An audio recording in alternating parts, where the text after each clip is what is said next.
maintaining this lifestyle while having kids, it's just always been treated almost like a non-issue. Like, this is mom, mom is non-monogamous. Welcome to Normalizing Non-Monogamy, the podcast where we interview incredible people from across the entire spectrum of non-monogamy to hear their fascinating stories. We always strive to bring guests on the show who have a healthy and positive approach to non-monogamy. However, everyone approaches this a little different, and at its core, our show is about hearing and learning from the different experiences and approaches people have. With that in mind, it's important to remember that the views and opinions expressed by our guests do not necessarily reflect those of our own. It's also important to remember that we aren't doctors or therapists and that we produce this show for entertainment purposes only. Please consult a medical professional for anything regarding your health that you might learn about on this show. One final thing that we need to let you know about is that this podcast will hopefully include some explicit language. So, if that kind of thing offends you, we suggest you just keep listening until it no longer does. However, if you're under the age of 18, you should probably stop listening or gather up your parents and listen as a family. Enjoy! Welcome to episode 55. You know what my favorite part about 55 is? What? You already know because this is our second time recording this. I'm going to pretend I don't know. It's the first palindrome episode since episode 44. True. I was going to say, you when you first said it, you said it was the first episode that it's the palindrome, but it's not. Since 44. Right. Okay. Anyway, that's 11 ago. Wow. Now that we lost everybody. Oh yeah, hi everyone, we're Finn and Emma. And today we have an awesome interview with Rapunzel. Yep, awesome female who has been to Desire. She's explored polyamory, swinging. She's a single mom. She's just awesome all around. Yeah. And we're excited to have it. One quick note on the audio here. I've listened to it a whole bunch of times. I believe everything is 100% audible. There is about a 10-second bit in the middle that gets a little goofy, but it clears up, and there's a little bit of like white noise, and I think it was rain. Yeah. But I also think it's only on our side, and I was able to, basically every time she's talking, which is the shit you care about, I just muted us. So hopefully it's good. It shouldn't be a problem. Yeah. I don't even know why I bothered telling you. I was going to say, you're going very deep into this. A quick reminder, we are going to be at Atlanta Poly Weekend. I was just going to say that. In June 7th through the 9th. So come visit us there, see us. Yeah. Greet us. We're going to be hanging out there for a few days. So if you're anywhere near the area or want an excuse to go to Atlanta, come see us. Before we jump into the interview, two quick things. One of them is 2 interviews ago, we did an interview with a couple who created the website #Open. It's actually an app. Yes. So go check out the app. Check out the interview if you want to know more about it. It's basically an open-minded, safe, all-inclusive dating app for people all over the sex-positive space. Yes, and they're trying to grow, so please go check it out, sign up, and see. It's something that we think is awesome. They're doing some really good work. So. Yeah, and if you do sign up, you know what you get? Nothing other than an awesome profile, but $1 gets donated to Planned Parenthood for everybody who signs up to $69,000. Yeah. So go do that, and we'll maybe have another resource at the end of the episode. And we will see you then. Well, what? Oh, we should probably mention... I was going to say, it's the last week for the competition, or I should say giveaway, for the $50 gift card for STD Check. So go to our website, click on the contest link, sign up, try to win it. You can also save $10 for your STD test by using the links on our website. So also do that. The website is normalizing non-monogamy. Wow, this is why I usually say it. normalizingnonmonogamy.com, and I'm sorry that I tricked you into thinking it was just... Anyway, let's go to the interview. We're falling apart. We are. This is not our best. All right, perfect. Well, then, without further ado, welcome Rapunzel to the show. And I think this might be a world record for fastest turnaround from somebody who emailed us to somebody who got on the show, just because everybody's schedules aligned really fast. Yeah, so I think so. That's exciting. It's unusual for me, for sure. So, yeah, definitely very cool. well, we feel honored. So thank you for taking the time this evening to talk. And yeah, for anyone who doesn't know you, and including us, I mean, we met you at Desire and we talked a little bit, but maybe fill us in a little bit on the background of who you are. Okay, well, hello, I'm Rapunzel. I am 41, and I am in the medical field, so I'm very much interested in the sexual health aspect of just sexuality and associated with non-monogamy. I find it really fascinating.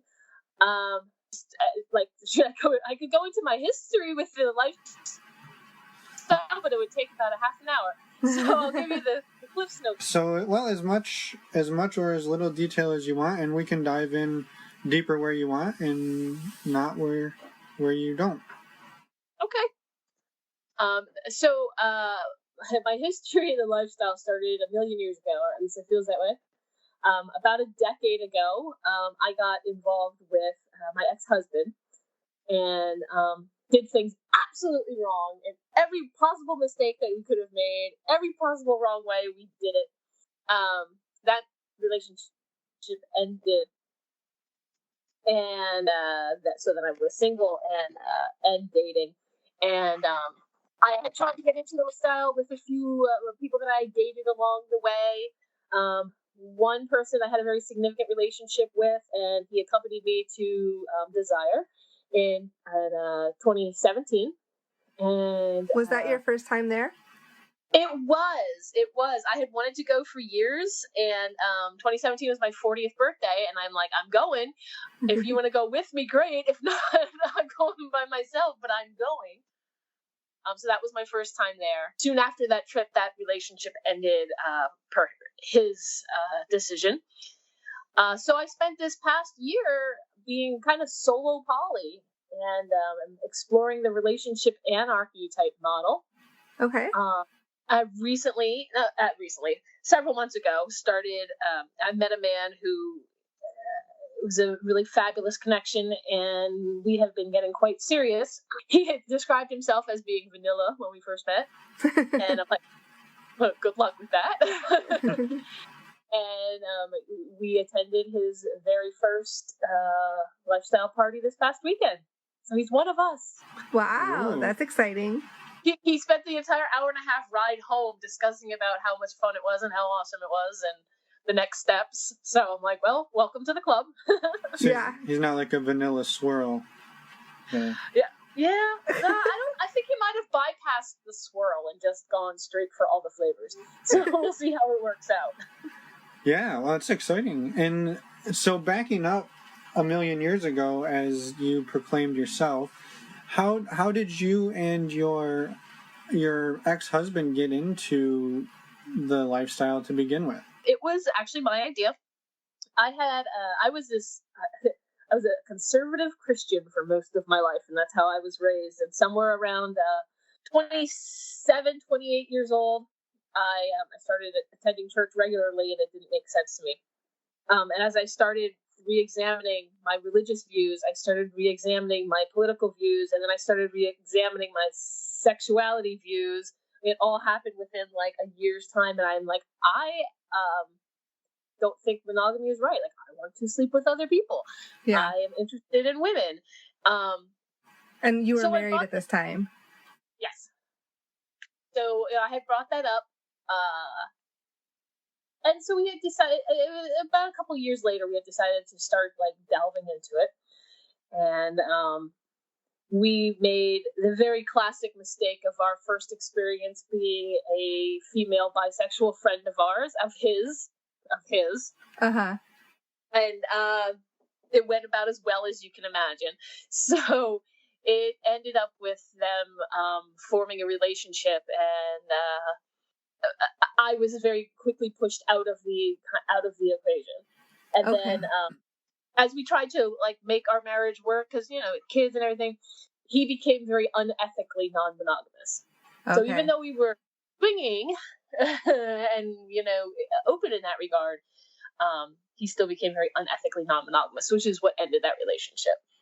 So when you brought it up to him originally, how did he react? Because I would imagine if you were going down this road of conservative Christian and then all of a sudden you kind of pull a 180, how did he react to that originally?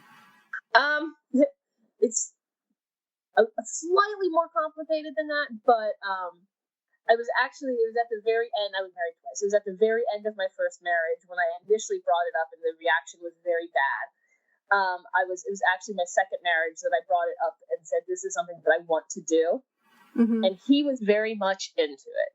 So between the transition between being married, my first husband, and married to my second husband is when I went through my very significant changes and dropped the religion, dropped the conservatism, and became the atheist liberal hippie I am now, and also became much more interested in non-monogamy. So when I did bring it up to my second husband, he was very much into the idea, and moved forward faster than I anticipated. And he was the one that you experimented with, the friend, right? Yeah. Yes. My first husband wanted absolutely nothing to do with it. So it was my second husband. We experimented with his friend and really got kind of big into the traditional swinger environment around where we are. And what I discovered was it was a little misogynistic around where I live. I do live in a very kind of rural area where it's a very conservative area, a lot of conservative viewpoints. So it was really misogynistic. It was a lot of, well, you're at a swinging event, so you must obviously consent to being touched by anybody type of personalities. Yeah. And I kind of put up with that. Put up with is probably not the right term. I kind of accepted that, thinking that that's just the way it was. Right. Because you didn't know any better, too. Because I didn't know any better. Right. That's how we got into it. And there was just, drama and people fighting at the parties and tears and, one person in a couple talking to another person in a couple and causing problems. And there was just a lot of that garbage that I experienced for probably my first 5 years of being in a lifestyle. So surprisingly, I wasn't turned off to it. Yeah, I was going to say that would turn a lot of people off. Yeah. Somewhere along the line is when I found life on the swing set. I don't remember where, I don't remember when, I don't remember how, but they've just been in my life for as long as I can remember. So I believe it was sometime after my marriage ended with the many, many affairs he had. But listening to Life on the Swing Set is what made me realize that what I experienced my first 5 years in the lifestyle with my ex-husband was not how it had to be, was not how it just was. Yeah. Right. Because what I thought that's just how it was. And then I found, swing set, and I'm like, this is it. These are my people. And I actually don't have contact with anybody anymore from the early swinging days. Yeah, so those 5 years, you said you were going to parties, you had experimented with that friend, and then your husband at the time you said moved into unethical relationships. Sounds like more than kind of. Yeah, he did. Yeah, there was several, yeah. Yeah, and so that relationship ended, and then you said you found yourself on your own, and you realized that, like that the 5 years you spent was not everything that's out there, right? So yes. How did that make you feel? Did it make you feel like I'm assuming, like, excited that it wasn't true, but also were you upset about those 5 years that you experienced all of that, or did you take some learning experiences away from it? There was definitely an aspect of being upset just because of the circumstances that surrounded the end of my marriage, and that makes sense. How that type of lifestyle played into it.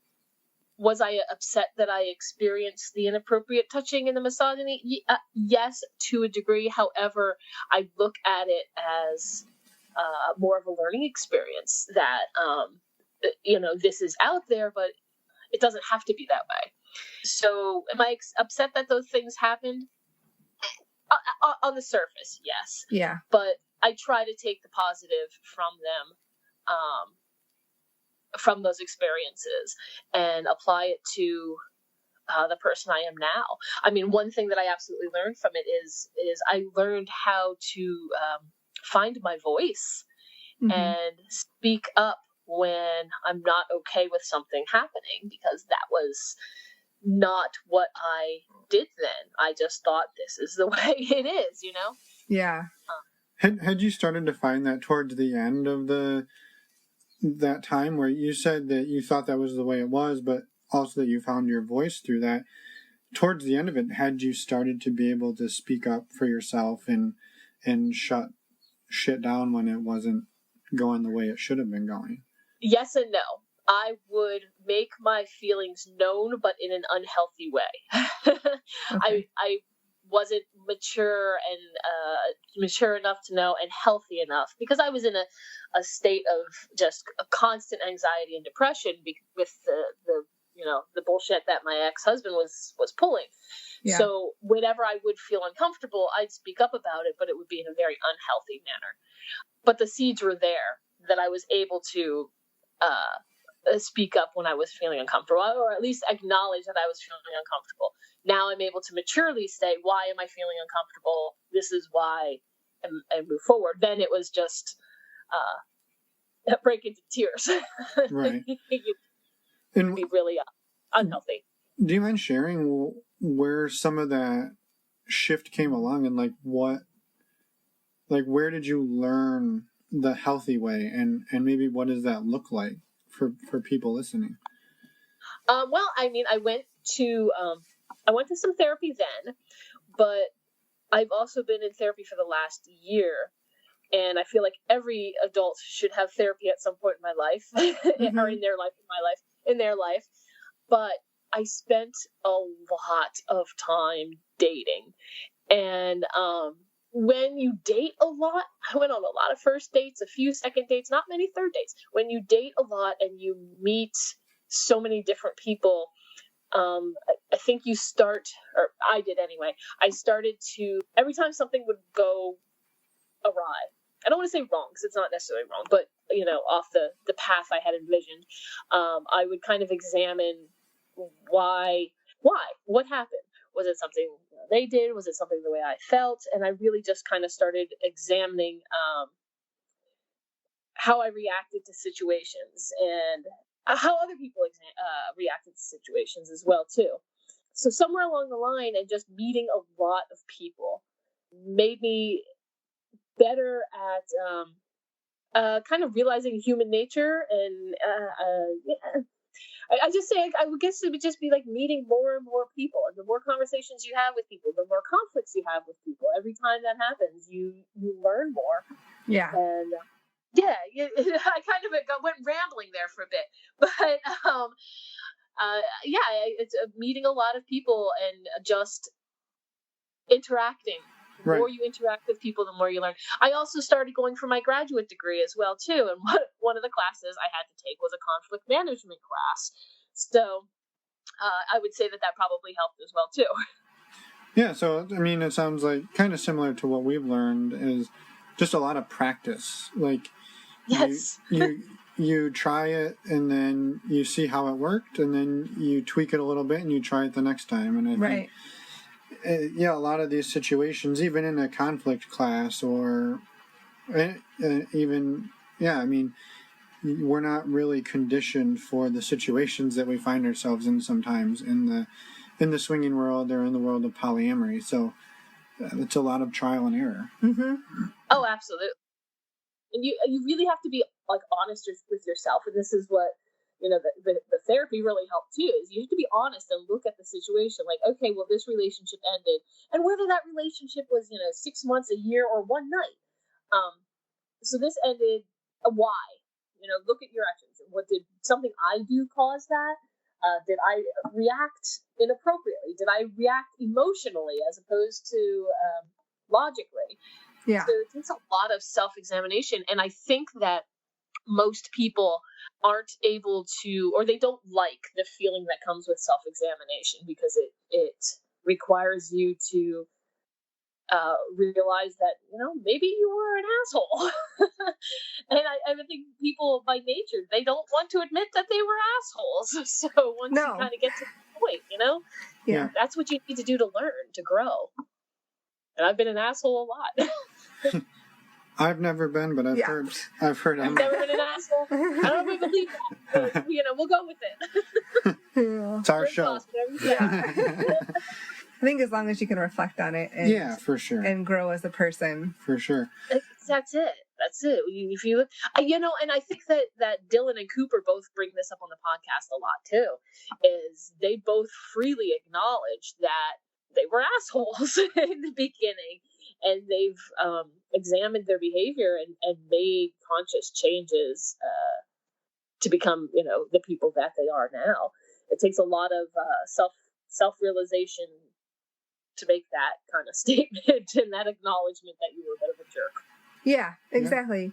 Yeah. And also, forgive yourself a little bit too, because we're all just human trying to navigate these things, and you don't want to be an asshole or hurt somebody else, but sometimes that may happen, and you need to, say, obviously say sorry or whatever you need to do, apologize, but also forgive yourself. I discussed that with my partner that I'm becoming serious with, and I say I will do my best to never intentionally hurt you, but I am a human and you're a human, and we're gonna hurt each other. And when it happens, it's just essential that we acknowledge it and kind of self-examine as to what happened and be remorseful and then grow. Right. Because we're all humans. We're gonna inadvertently hurt each other all the damn time. Yeah. That's our jobs. Right. So I wanted to back up to when you opened up your relationship, it sounds like it was pretty early on with your second husband that you opened it up, and then this was really your first attempt at trying an open relationship, whether it was poly or swinging, and it didn't work out, right? I mean, it went down the road that you obviously don't want to go down, where rather than doing it ethically and as a team, you've got someone cheating and going behind your back. Was there a point after that you were like, being open is what caused that, and maybe that was a mistake and this relationship style is not for me? Or was it pretty easy for you to look at that and say, this wasn't a problem with the style, it was a problem with the person? I would say that during our relationship, I thought that the problems that he and I were having, because our relationship was very turbulent, and he would leave and come back and leave and come back and leave and come back, and we were always fighting. During that time, I was convinced that it was swinging that was causing the problems. It wasn't until after he left and didn't come back, which is probably like, I don't know, in 7th, 8th time, I don't even know. He left and didn't come back, and I was distraught that a couple of girlfriends who I actually met with him as in a swinging environment, as swingers, they were swingers too, that they pointed it out to me, that they said, this isn't swinging that caused the problem. It was him cheating and lying that caused the end of your relationship. So in the midst of it all, I was like, nope, if we just stop swinging, it'll fix everything. It wasn't the swinging, he was cheating. So I was definitely able to realize that after some friends who were also swingers pointed it out to me. As that relationship ended, the majority of the people that we had met through swinging kind of came to support me. Now, whether or not they were being supportive because I was now a unicorn, I don't know. But a lot of them were there to, be supportive. I did date somebody for about 6 months, about a year or so after my marriage had ended, and he was adamant that relationships could not withstand swinging, and didn't want me to have any contact with my swinger friends. And his evidence, as it were, was to point out that my marriage ended because of swinging. And obviously that relationship didn't last. Yeah. But would explain to him that it wasn't the swinging that ended the relationship. It was the lying and the cheating that ended the relationship. So once that relationship ended, I never had any desire to go back to monogamy. Right. And then you said then you sort of shifted to a solo poly route, and I guess, do you mind talking a little bit about that versus the solo poly route versus being a single female exploring the swinging world, or was it a little bit of both? Well, I don't actually like being the unicorn. I don't like being the single bi female in the swinging scene. It made me feel kind of like I was prey. Mm-hmm. Yeah, that makes sense. Yeah, I didn't like it. People felt very predatory to me, like, oh, single bi female, and they coming in on me. So while I went to a few events with swinger friends, I never really played because I never felt comfortable. Yeah. With regards to when I was dating and kind of the solo poly thing, that was mostly in this last year. It was, it's all the lines are blurry. So I could say solo poly, I could say relationship anarchy. What I did like to do in this last year was I did back up. I did have a very significant relationship that I thought was going to be my final main relationship. The partner I went to Desire with in 2017, and we had gotten into the lifestyle together. I brought him into the lifestyle. After that relationship is when I started with the relationship anarchy, and what it really became was more connections that I made with people, some of them at Desire, some of them not. There was a lot of love there. Mm-hmm.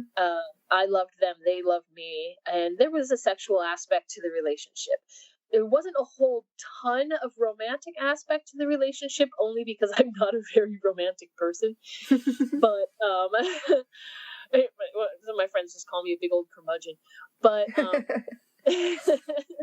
these people that I developed relationships with, they showed me in this past year, both as I recovered from the ending of that significant relationship and just as I dealt with the bullshit of raising kids and being in school and working and running a house and being single woman here, the stressors of life, these people who loved me came out in to support me in these incredible ways. Phone calls, text messages. Several of them came and visited me, and they were all like, "We love you, Rapunzel. You can, you can do this. We're here for you." So a lot of the Desire people did that, and then I had a few people with whom I had started relationships here locally who did the same thing. So to see these humans who cared about me so much, loved me so much, and some of them flew across the country just to spend a weekend with me because I was struggling. Yeah. Was something I had not experienced before. That level of just outpouring of love. And each relationship with you was unique. Each relationship had its own aspects to it that were amazing and fantastic, and I could spend the time with that particular person and appreciate those aspects, and then spend time with another person and appreciate those aspects. And everybody brought different things to these relationships. One of, I had a relationship with another medical personnel, so a lot of our time together would be, discussing my grad school. Another relationship was with people who really loved craft beer, so our relationship, our time together would be spent at breweries, going and exploring beer. So I loved that, because while I was still dating, and I still would have loved to find at the time, find that person that I would be a life partner with. I wasn't in the mental state where I was ready for that.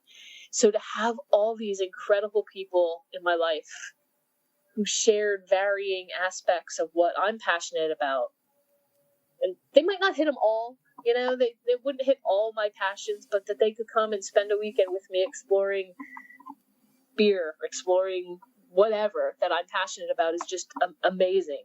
And our time together was fulfilling. Yeah. Yeah. And, like I said, a few of them were local. Most of them were Desire people. And I just felt incredibly loved by each and every one.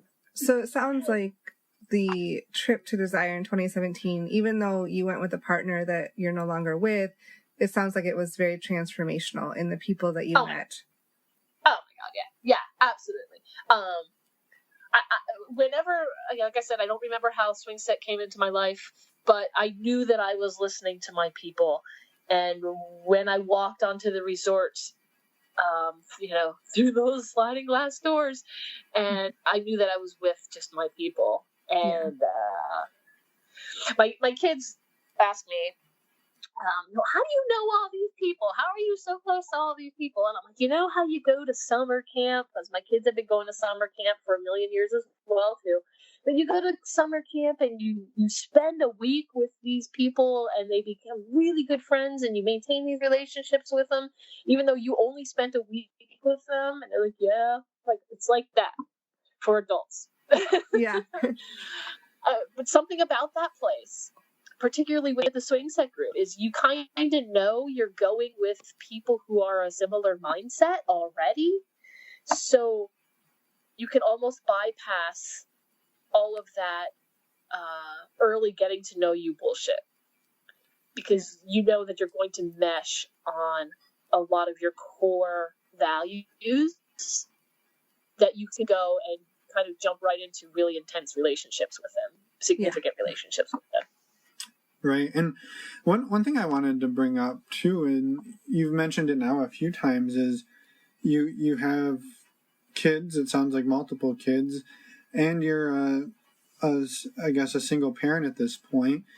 How are you able to manage the managing going on all these dates and also being able to go to Desire? And I mean, it's financially taxing. It takes a lot of time.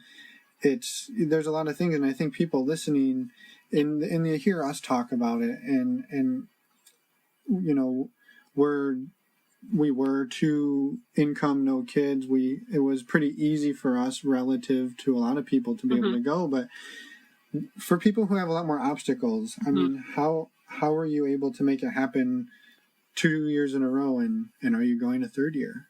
Well, I mean, I've got a lot of BDSM gear, so I've got it on good restraints. If I just tie them up with a bowl of water and food, they're usually good for a week. I know, I have really great co-parents. While my ex-husband and our relationship did not last, and he was a horrible partner, he is a fantastic dad. And I have maintained a really good co-parenting relationship with him. Well, that's good. So, yeah. So when I'm gone, they are with him and his partner. We actually do things kind of as a family. We try to maintain a really good relationship. We have daily communication. We don't stick to this whole well, it's my custody week and your custody week. We don't stick to that because we realize that working together is better for the kids. So that's how I'm able to do that. As far as financially, I am extraordinarily privileged and fortunate to have a career that is pretty financially stable. I fully acknowledge that I'm very privileged in being able to afford the trip, but also I do a lot of cutting where I can, drive older cars, not have a huge house, buy clothing at secondhand. So because I have made priority go and to go to Desire, to have these things in my life, I know that for my own mental health, mental health, particularly living in a very rural, very Confederate flags waving outside the house type of area that I'm unfortunately here for a few more years, that I need to get out of here and make a priority and being with my people. So desire is a huge expense, but I think it's important to state that that I afford it for many reasons, being privileged and then in having a good career, but also in making the conscious decision that this is something that I need to have in my life. Yeah. And prioritizing it. And it's if I didn't, it wouldn't happen. Right. Yeah, we totally agree. And for us, again, it's slightly easier without having kids and everything, but it's still a priority we choose to make. It is. It's a huge priority. And for years and years, we said, no, we can't do it. We can't do it. We can't do it. And then we did it, and it wasn't any cheaper. But at this point, it's something that, like you said, it's a huge mental health reset for us both. And relationship reset too, in a lot of ways. And so, I think our goal and our dream is to find or create something here in the U.S. that mimics that and can provide that at a much more attainable price point for people. So keep that in mind. That's been discussed. Yeah, it's absolutely been discussed by several people that I've heard recently about just coming up with something around just locally that is a little bit less cost prohibitive. Yeah. I'm fortunate that I live 10 minutes from a nudist resort. Now it's not a lifestyle resort, but there's a section that it's a camping section that most of the lifestyle people go to. Okay. Now, granted, it is again where I live, which is a little bit on the conservative side, but I've got a circle of friends we're expanding our presence. Yeah. And at least you have that something. Yeah, absolutely. Right. And at least I could be in the pool naked with friends. Yeah. It's not quite the same. But yeah, if we could find something that was a less cost prohibitive, but still just as warm. I know. Yeah, where it's cold. Yeah, and I think too on the flip side, reducing the cost will make it more inclusive for people, and that would be the hope. That's the thing that I think we would love to see is some more diversity and more inclusivity in terms of the types of people that are able to make it. So. Oh, absolutely. So yeah. Yeah, I wanted to jump really quickly ahead to this year because you went back to Desire, I guess, in the beginning of November again with Life on the Swing Set. And you mentioned you went as a single female. And I don't know if people might be wondering if that's possible and how that might work, because I'm sure a lot of people think that you can only go to Desire as a couple. Right. So it was definitely a unique situation. So in 2017, when I was there with my partner, we had already booked for 2018. Okay. Because, we went in 2017 and I'm like, this is the only time we're going. And by the third day, we're like, next year when we come back. So we were already booked. Yeah. You're probably chuckling because you probably did the same thing. Exactly. Yep. Common refrain. So when my relationship ended, I had already had these relationships with some of the people associated with Swing Set and Desire. And I reached out to them and said, listen, I know I have this room booked. I know it's a couples resort. What kind of options do I have? Mm-hmm. We went through a bunch of different options, you can come as a third and a triad and whatever, and back and forth. And the stars kind of aligned, actually. I reached out to Char Travel and said to them, hey, this is the situation. And they remembered me from 2017, said, I got to come back. These people, half a dozen of the swing setters traveled to where I live in Bumblefuck just to visit me to help me through this. I have to come back and see these people. And Char Travel ended up writing back. He's like, you won't believe this. We usually don't do this. But another woman contacted me and she really wants to come, but her husband has no interest in coming. Let me just put you in touch with her. and see if you hit it off. We did. It was like we'd known each other forever. Wow. We immediately started communicating and communicated almost daily from probably, I don't know, like March or April on. First time we met each other in person was actually there at Desire. I was there first, and then she got there and ran up and gave her a big old hug. So they really worked with us and worked with me to be able to still attend. And I just, when I explained to them, like, I realize these are the rules, and I wouldn't ask you to break the rules for me, but what can we do? Because these people saved me. Yeah. From, I was in I thought the relationship I was in was going to be like my final relationship. So I was so far into a pit of depression after that ended, and the swing set people, the Desire people, saved me. They came and threw me many ropes and helped pull me out of that pit. And I just said to Char Travel and the people who ran the trip, like, I have to come. Yeah. I have to come back. So did you end up sharing a room with her then, the other woman? We did. Okay. Yep, we did. And we had a fabulous time. Now, I'm a morning person. She's a night person. So I was usually asleep, which really sucks. And I know I've been binging your podcast, and I listen to people over and over and over say, like, my God, can we just be done and like get the action going and be done by 11, please? Yeah, I know. So, I was actually just talking to my partner after his first party this weekend, as I'm going on a side tangent now.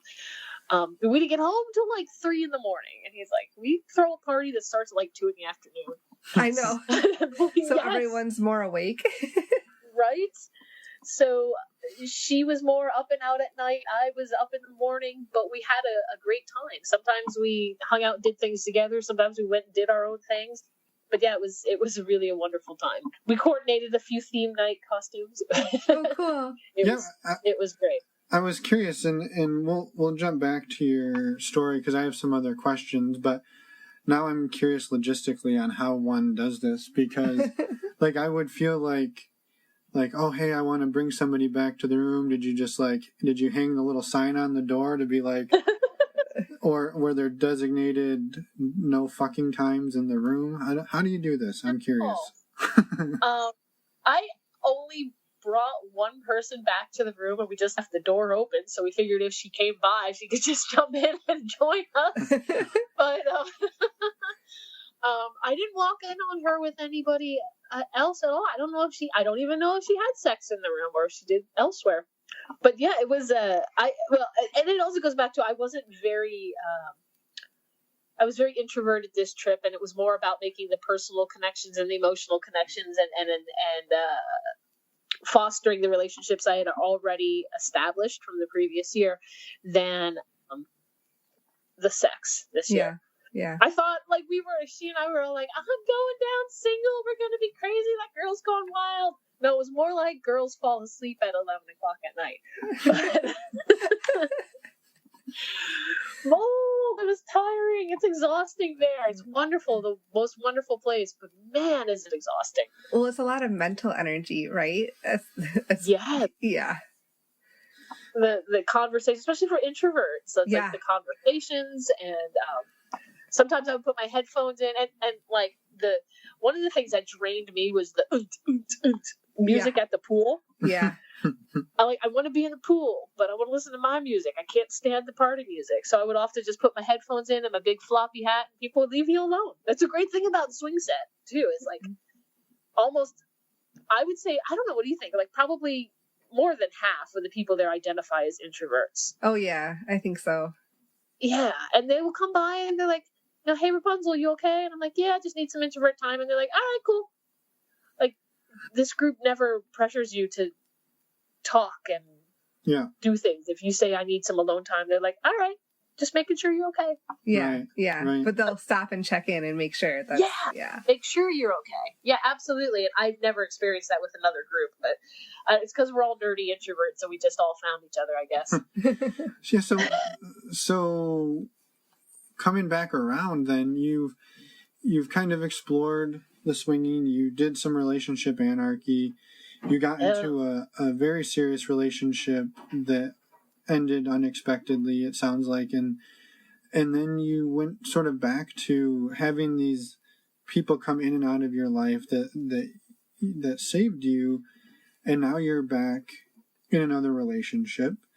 And it sounds like at one point you thought, well, that was going to be my final relationship, and then there was some other relationships. And I guess, what do you see going forward? Because it sounds like you're still wanting to foster the desire relationships, but now you've got another primary relationship. I guess, what does it look like for you in your eyes going forward?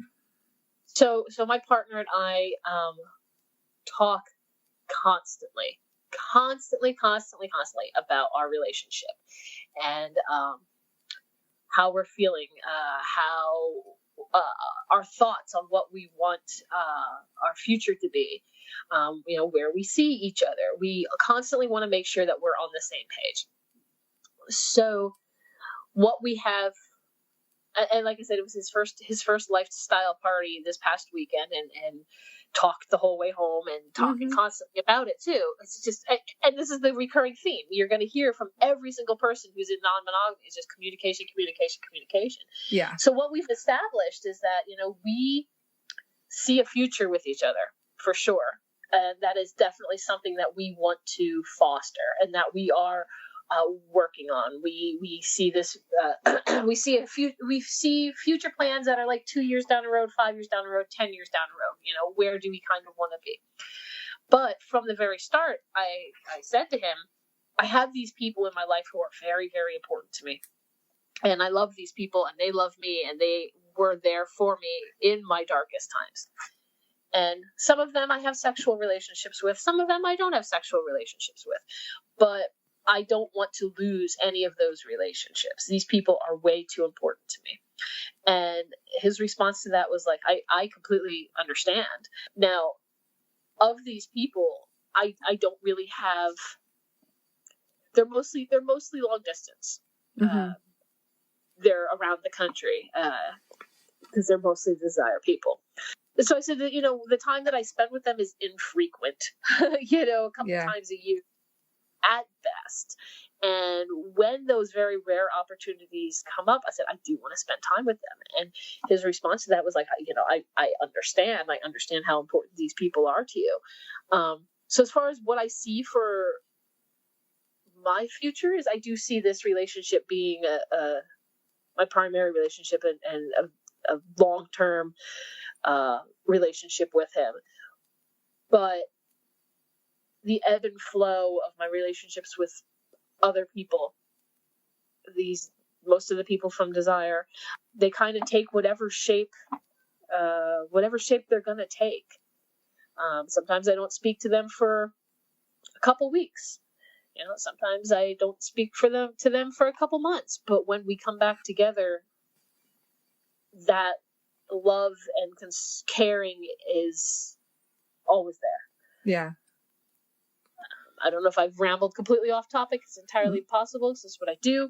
But yeah, I mean that's and then as far as my partner and I and our going into the lifestyle, one thing I would joke with him. Even leading up to this, I'm like, listen, I am the world's worst swinger. Like, I don't go to parties because I don't like being the unicorn, and they always go so late. And I'm like this old curmudgeon-y lady, but I love being in the atmosphere. I love being in this sexually charged atmosphere, this atmosphere where you could kiss people and grab their butt, and talk about anything and not have to censor yourself. And that's what I really, really like. And if sexual play happens, and play happens with anybody, great. If it doesn't happen, great. So him and I moving forward, we're focusing more on being in situations like that with people that we enjoy, with people we don't have to censor ourselves around. And if we are in a situation where sexual activity or play of some sort arises, great. If it doesn't, great. It's still a good time. Right. We're going to the Fetish Flea. I think it's in February, so there's a pretty big swing set contingent going. Cool. And Yeah, I know, right? I'm super excited about it. Yeah, so he'll get to meet some of these people. Yeah, he will. And actually, next weekend we're going on a road trip, and on our way back, we're stopping and seeing some swing setters as well too. So yeah, he'll kind of get a little bit more of an idea of what I'm talking about. But he's involved in a particularly nerdy activity where the people who are involved are. Have relationships kind of like the swing setters do without the sex part, without the making out and butt grabbing. But so he understands the importance of those. Yeah, close friendships and relationships. Yeah. So moving forward, whatever he and I are going to do. So he was okay then, understanding of you wanting to go to Desire this year, because it sounds you were in a relationship with him when you went there. Yes. Yeah. Before I went, I introduced him to a few of my friends here who are poly swingers. They're swing setters. They just haven't gone to Desire yet. Yeah. For various reasons. So introduced them to him. And it was kind of cute. They kind of checked in with him throughout the week and made sure he was okay. And it was difficult. He kind of didn't want to hear about anything that happened. And so I respected that. But yeah, he was okay. He understood. He's like, I get it. He's like, I understand these people, what this place, what this trip means to you. Yeah. And I said to him, like, I have to go myself. Like, I would have loved to have him along, but I wasn't ready. I had to do this trip myself to heal. Yeah. From last year. Yeah. Right. From relationship ending. Yeah. I guess important question though before you ask your next one. Are you going back next year? Yes, I was like, I'm ridiculous because I was like, I told everybody leading up to it, I can't come back in 2019. I'm going to come back in 2020 because I'll be graduating with my master's, but I can't come back in 2019. I think I made it like 14 minutes in before. No, it was even on the shuttle on the way there. And, you know, it was the last year when I went, everybody was quiet and awkward because nobody knew anybody. Yeah. And this year I flew down with 4 friends. So we were there together, and then there were other people who we knew from last year. So it was already a big party in the shuttle on the way over there. I'm like, yeah, so next year. And they're like, thought you weren't coming back, Rapunzel. I'm like, yeah, I'm coming back. So I'm already booked. I was booked before I left. Yeah, it's kind of addicting, isn't it? It is. And, you know, once you're on resort and you say the words next year, then I think you're legally bound. I don't know. But maybe they got recordings of you. And you can't not. It's the most, I spend a lot of times in the summer at like music festivals, and I feel, I'm Rapunzel there too. And I feel, myself there, but not quite. Like Desire gives that little bit of the extra push into just feeling my truly authentic, unapologetically authentic self. Mm-hmm. Yeah. And I can run around with a blinking unicorn horn on and be silly and goofy. And it's you know, people say like, I don't know if I could be naked in front of other people, or I could be that vulnerable or what have you. But there's no more accepting group of people in the entire world to do that with. Right, exactly. Yep. Yeah. No, I think and then you're hooked. Yeah. It's a drug. All the oxytocin that your body releases when you're there. Yeah. So it sounds like your partner now, depending where you're at next year, may go back with you. Oh yeah, he's gonna go back with me. I'd get the down payment from him early, just in case. Right? Make him pay in advance. His thing, he does this really particularly nerdy thing, and they have a yearly gathering as well too. And he's like, I can't. It's like I was gonna only go 1 year, and I don't know. I'm going with him. I commit. I'm like, all right, if you go do my thing, I'm gonna do your thing. And I was like his 4th or 5th year, and he's the same way. He's like, once you go, you can't not. Yeah. Yeah. So, as much as we could sit and talk about Desire for another hour or two, I know, right? I wanted to go back to the topic of your ability to do this while having kids, and if you don't mind talking a little more about Sure. sort of, have you had conversations with them? Like, it sounds like they've started to ask questions about, where do you know all these people from? And Yes. I'm sure they've seen throughout your years a shift in your emotions and in your mental health, whether it's from desire or people that have come in and out of your life. And have you started to have some of those conversations with them, or I guess how do you handle that? So we never had, and I say we, meaning the co-parents as well too. I should back up. What has really shaped my parenting decision and my relationship with my co-parents was actually reading Sex at Dawn, where they talk about they talked about early human civilizations and undetermined paternity, and basically how the entire tribe was responsible for raising the children. So I've always kind of taken that approach now. Since reading that, it's the whole, like, it takes a village trope, but I mean, it's kind of true. Yeah. So we've never had any specific sit down conversations. We've always been very open about the human body. I'm a nurse, so that's just par. I'm a third generation nurse, so it's really just par for the course, around here. Yeah. Open conversations about sexuality, open conversations about birth control, about relationship types, about gender. We have a big circle of we, meaning the co-parents, we have a big circle of friends of who are of varying sexualities and genders and relationship styles. So my kids have been kind of in that environment for the last 5 years, and they both have come out. My two oldest ones, I have three. My two oldest ones have come out as being just non-heteronormative is probably the best way. Still questioning, but they're kids. So yeah. Are they teenagers now? They are. Yeah, they're the two oldest ones are teenagers. And our response was always okay, and they would come and ask us all kinds of questions, and we would answer them truthfully. So when it came to my own sexuality, my own relationship, the one asked me flat out, they're like, have you ever had sex with a woman? Are you bisexual? And I said, do you want me to answer that? And they said yes, and I said yes. Mm-hmm. Like, I'm not going to lie to them.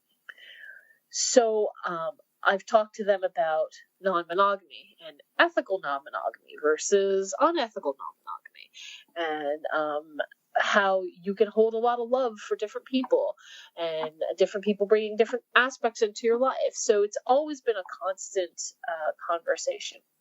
Now, I did mention that I was about 10 minutes from a local nudist place. They know I go there. Uh-huh. So they know that I have friends with whom I go to nudist places with.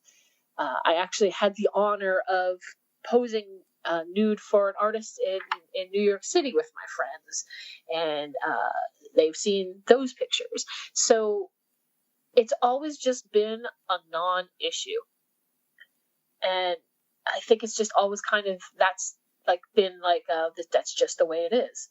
So with regards to when I go to Desire, they know where I'm at. I mean, they don't know the details, but they know that I'm in Cancun with friends, and we're naked and on the beach in Mexico. And that's all they really need to know. I don't go into details.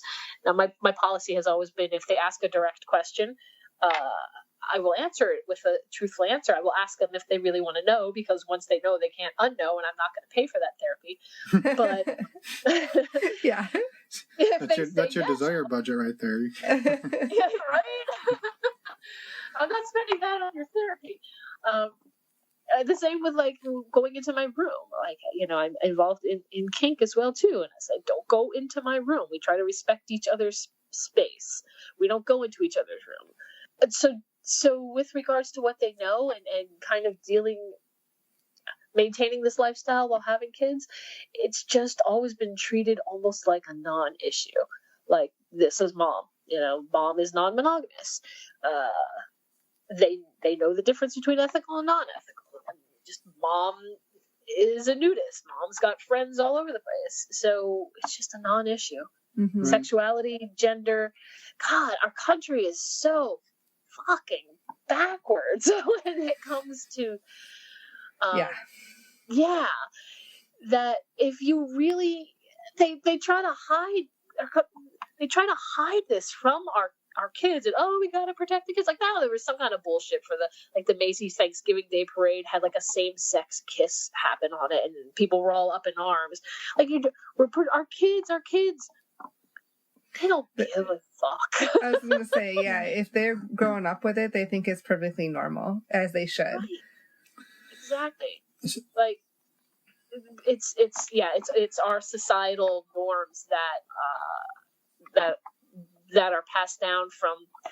I was going to be kind of a little derogatory and say like people with the stick up their ass, but like it just gets passed down. But when it really comes down to it, is these kids, they know so much more about human gender and sexuality and relationship styles than our generation ever did. Right. And if their parents would just talk to the kids, and the kids, it's a non-issue to them for the most part. Yeah. It really, really is. I look at my kids in their high school, and their high school, some of they have like a rainbow flag sticker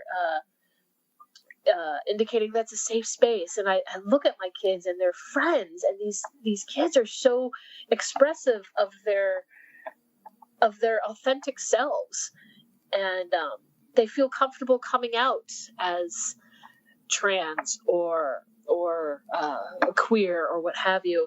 And for the most part, the kids are just like, all right, that's my friend so and so, and that's just how it is. So right. Then I got all rambly again, but yeah, it's just been a non-issue since the start. It's just.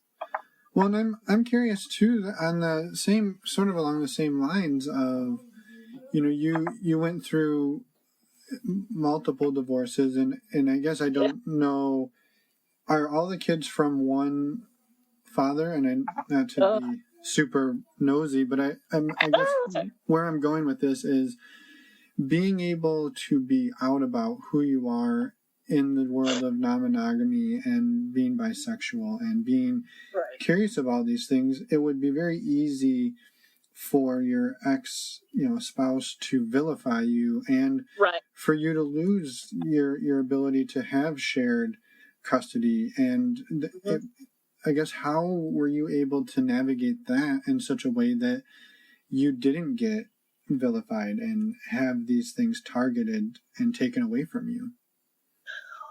My two oldest, they're from my first marriage. The marriage that when I was the conservative Christian. I still chuckle when I think about that. They actually don't have a relationship with their father, because when they came out as gender questioning and sexuality questioning, he refused to accept it. So they made the choice to not have a relationship with him anymore. And I supported whatever decision they made. Uh-huh.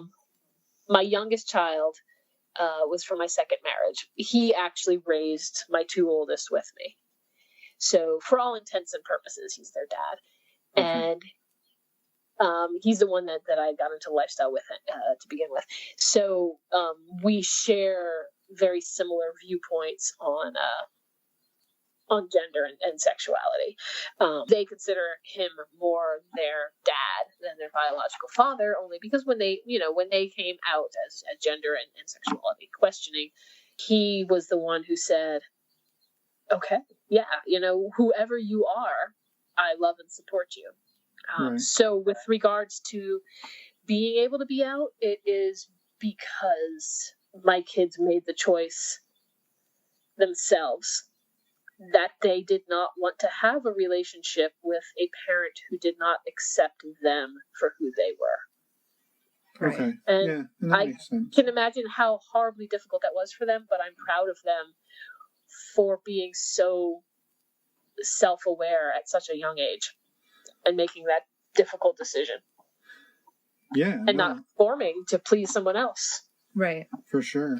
And I was I'm sure it also helps to know that they have, their mother, and also their, whether stepfather, but more generally for their father, like they have that support system, right? So oh, absolutely. Yeah.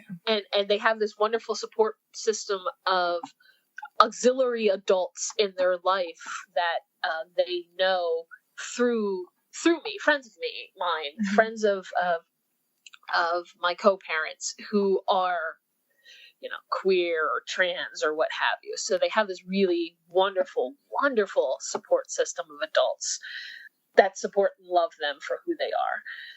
So while I'm sure it was very painful for them to lose that relationship with their biological father, there are so many adults who love them and think they're pretty badass kids. And they are pretty badass kids. Yeah, it sounds like it. I could never be, God, could you imagine being a teenager and in high school being that authentic? God, as I tell them, like, it took me till I was 36 years old to be able to be my authentic self. Yeah, but now you've sort of set the stage for them to do it much earlier. So I think that's probably a reflection on yourself that they were able to do that, right? If they had to feel comfortable for that. And I think that's fantastic. And thank you. And also I think, you know, it's very fortunate too that all the stars align, that, you know, even though your second ex-husband, although his ability to practice ethical non-monogamy may have been flawed, his heart seems to be in the right place. Yeah. I'd say that is definitely accurate. He is, like I said, was a horrible partner. We were horrible partners for each other, but when it comes down to loving those kids, he loves them and accepts them with everything that he is, and I couldn't ask anything more from a co-parent. Right. No, I think that's amazing, and it's amazing too that, you know, for you've been able to have that in your life, have kids in your life who are accepting, and then have the opportunities to go and experience desire and meet the life on the swing set people, and everything is sort of shaped, you know, pretty nicely in the last couple of years. So I think that's awesome to hear. Yeah. Yeah, I'm very, very lucky, very, very fortunate. I credit Life on the Swing Set for. A lot of people say like they changed their life, and they truly, truly did. They really taught me how to communicate. I actually just pointed that out to Dylan the other day, that Life on the Swing Set really taught me how to communicate, and that's key to all relationships. Yeah, right. Especially sexual, the kids, my co-parents, everybody. So I'm very fortunate. Yeah, and along those lines of communication, and also with you being in the medical field and being a nurse, how do you approach the communication and the conversations around your sexual health and your sexual safety with other partners? And it sounds like you said you spend a lot of time in the world of dating and various different sort of capacities. And I guess how did you navigate those conversations? So it's funny actually. This past weekend, like I said, was my partner's first party. It was actually the 40th birthday party of one of my very, very dear friends and occasional partners. Mm-hmm. And she wanted to, this is her, credit all her. She wanted to do a play party that was very unique to what's usually around here, to the traditional swinging, very much like you would see in the swing set at Desire. And she and I demonstrated how to give an elevator speech and how to negotiate a scene, because an elevator speech is something that I feel strongly about. An elevator speech is which I'm sure you guys know, but I don't know if other people know, is the speech that is concise, that you can give from the time the elevator leaves the lobby till you get up to your room, and it outlines your sexual health, what you're okay with, and what you don't want to do. So while I was dating,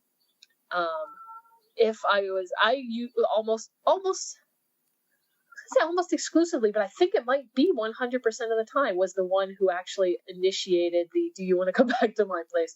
I had a really good line too. Wait, what was it? Hold on, what was the line? So I would, if things were going really well, I would just kind of lean in a little bit and say, I can't do it now without laughing. I have this really good Pennsylvania whiskey back at my place. Would you like to come try some? And 100% success rate. I mean, come on now. Sometimes we would hit the whiskey, sometimes not. But but when it would go to doing time for the elevator speech, I would actually do the same thing. And people say, "Oh, doing this talking about sexual health isn't sexy." I'm like, "Oh, you just need to learn how to do it." And I would again lean in and just be like, "Have you ever heard the term elevator speech?" And almost always they'd say no, and I'd say, well, it's the speech that you can give somebody to outline what you're up for and your health from the time the elevator leaves the lobby till you get to your room. And at that point, they're already intrigued, right? Yeah. So I would just, at that point, then switch into nurse mode, actually, and do the rundown of, here's my sexual health. Here's when I was last tested. I have a fluid bonded partner. They were tested this point. This is what I'm okay with. This is what I don't like. I require these barriers, yada, yada, yada. One of the things I kind of take seriously as a nurse and somebody who's kind of been in the non-monogamy scene for a while is an educational aspect. So when they would come back to me and I would say, well, how about you?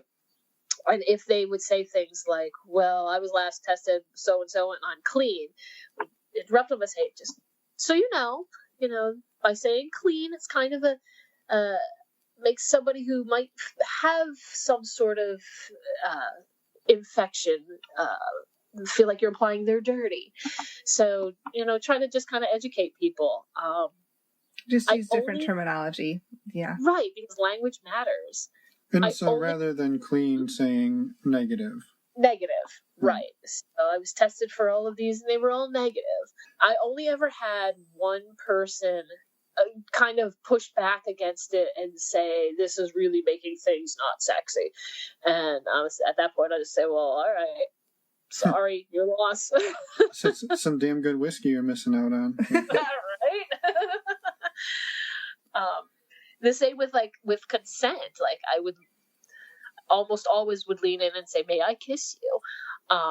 And that same person was like, asking just takes away, you should just go for it. Like, nah, it doesn't work like that. Like, yeah. Especially in this age, Yeah. I'm to the point where I try to teach my kids, like, if somebody's like, oh, give so-and-so a hug. I'm like, you don't have to do that. You don't have to hug anybody you don't want to hug. It's education. Always education. And so just to recap on that, of all of the, and I don't want to make it sound like it was hundreds, but of all of the people that you out my list, it's a scroll. I was like, we all have that list, right? I'm like, that's this. How do your notes? Yes, but of all the people you had those conversations with, you had one who pushed back on the consent and on the talking about the elevator speech. Is that? Yes. That's pretty amazing. I'd say then it's worth having, right? If you've got one out of, even if it was 1 out of 10, you're still doing fine. Yeah. Yeah, so. Absolutely. And again, not to continue to go back and fangirl a little bit, but it was the swing set that even taught me that taught about the elevator speech, that taught about the welcome circle, that taught about how to even make that communication happen. Yeah, and I would argue the point too that the people who bow out at that point, that's a win for you, right? I mean, you're not losing at that point. You're winning. You've learned what you needed to know about that person and their ability to communicate and be safe and healthy, and better to go home and drink your own whiskey than. Yeah, exactly. It is really good whiskey. But yeah, absolutely. It's that whole thing where they say if you reveal one thing about yourself and their reaction reveals everything about them that you need to know. Exactly. That's just not something I need to partake in then. And I would definitely say this kind of goes back to how I was in the traditional swinging scene my first 5 years and then transition to this person now. I can say back when I was that type of swinger, these conversations didn't happen. There were no elevator speeches. There was no talk of last testing. Hell, I would say that most of the people either weren't tested or had been years since they were tested. There was no communication about what was okay. And the type of person I was then just went along with it. Mm-hmm. So I look back it's hard to push up and say something in those situations, right? Yeah. It's not easy. Oh, absolutely, for sure. It's, and I'm not saying that it was necessarily bad or wrong. It's just, it's very difficult to speak up and say something in those type of situations. And I think it's just a lack of education, lack of communication. And if I hadn't found the swing set community, I would still be that type of swinger.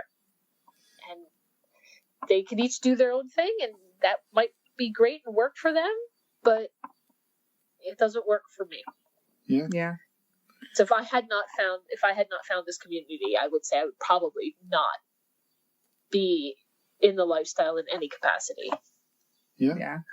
I think that's fair. Yeah. And I think too, unless you have something else major you want to get out there, I think leaving it on that note is a good place, because it kind of summed up a little bit of everything that we talked about. Other than go to Desire, it's awesome. I know. This whole episode, I think that everyone got the picture, right? We're not paid by Desire in any way, shape, or form. It happens to be, because life on the swing set was very fundamental in our journey through the lifestyle as well, and so that's just how it happened, and we can't say enough about that trip. But then again, it's not for everyone, and it's not for everyone. You want to my hope is that everyone can find their people, right? Whether it's life on a swing set, but maybe that's not it. Maybe there's somewhere else. Exactly. Yeah, the importance of community is the community that they're looking for. Yeah, it's all about finding your tribe. When you find your tribe and you feel like you're finally home, it's unlike any other experience. And whether that tribe is the swing set, or whether it's the traditional swingers, or whether it's my partner's nerdy group of friends and their activity, when you feel home, it's amazing, and you make it a priority to feel that as much as possible. Exactly. I think that's a wonderful way to end it on, and thank you so much for spending the time and reaching out to us and fitting us into your schedule really quickly. Well, I'm glad it worked out. Yeah, as are we. And just as Emma said, thank you for everything and for your time, and we look forward to seeing you in November. I'll be there. Okay. Thanks again. All right. Bye, Rapunzel. Thank you. Good night. All right. We've recomposed ourselves for the outro. We're back. Thanks to Rapunzel. She's amazing, and we're so happy that she reached out to us. And we're excited to see her live in person at Desire this fall, November 2019. Woohoo! Yes. Spoiler alert, we might be going back to Desire. We are going back to Desire if everything goes as planned. Well, anyway, one way we're going to get there is by using Scott's Cheap Flights to buy our airline tickets. Nice. They don't pay me to say that, but that's definitely how we're going to get our airline tickets. Go check them out. And the other thing we're going to do is save lots of money this year by budgeting better using personal capital. And now, what are we doing next week? First, go check out the links on our website, normalizingnonmonogamy.com. Next week, we have an interview with the one and only Dylan and Tonya. The one and only, from Life on the Swing Set, I heard. Yeah. I heard that's where they're from. Okay. Well, that one I think is pretty good. I hope it's good. We did it, and I edited it. So. It was a lot of fun to do, so I'm sure. It is pretty cool, because I think this is the first time we've really heard that story in its entirety as well. Yeah. So come in, check it out. We'll see you in a week. Bye, everyone.